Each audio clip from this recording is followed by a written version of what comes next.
we're all kids, we all have to go to the doctor every year. And usually, sometimes other things can come up. You can hurt your wrist, or maybe you go in and you have a really bad headache. So you'll go in, you'll wait for like 4 hours in the waiting room, and by the time you're actually in the doctor's office, they can't really tell you a lot about why you have the headache. They'll tell you to go home, take some aspirin or something, and just wait it out.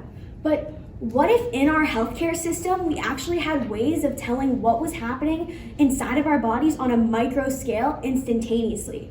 And soon we're going to be able to do this with nanotechnology. And in that nanotechnology realm, we'll actually be able to focus on what's happening in our bodies on a smaller scale, ultimately increasing our health span and eventually our lifespan. So what is nanotechnology? There are multiple kinds of nanotechnology, and they come in all different kinds of forms. So there are nanoparticles, nanowires, and nanoplates.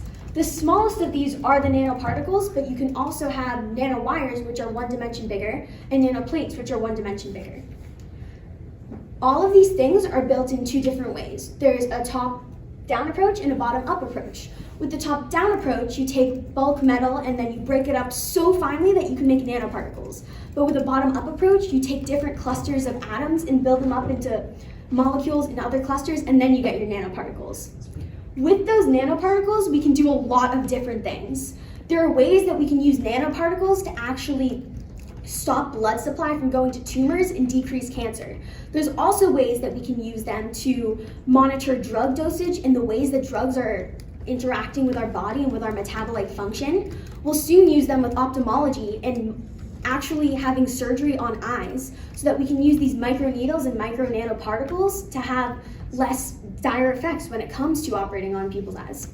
And all of this is kind of basic. It's the stuff that we've been doing for the past couple of years, but recently we've started getting into some seriously cool stuff, like pill sensors with nanoparticles in them. So there's so many different kinds of pill sensors that have started to come out.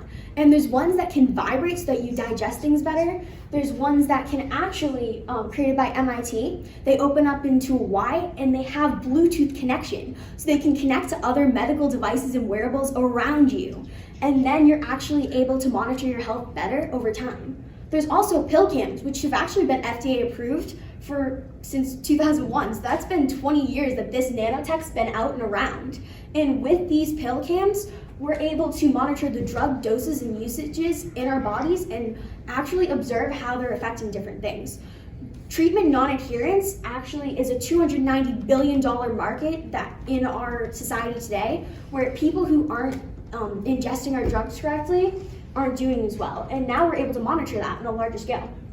So with all these different treatment options, nanotechnology still has some barriers to overcome. And those include FDA regulations, and just more research needs to be done before we know how these nanoparticles and all these new things being introduced to our body system affect us. But that's still not the coolest thing yet. The coolest thing is that soon we'll be using mind control to start these nanoparticles releasing drugs into our brain. So if I have a headache and I go into the doctor and I get a nano pill, soon I can just think about the pain, and all of a sudden those particles will release drugs into my body system that will alleviate my symptoms completely. And this could have serious implications for people with ADHD, schizophrenia, and others who have neuro-related diseases where instantaneous drug development could really make a big difference in their lives. So soon, when we go into the doctor, we'll actually just be able to take a pill and those nanoparticles will release and completely change our lives. Thank you.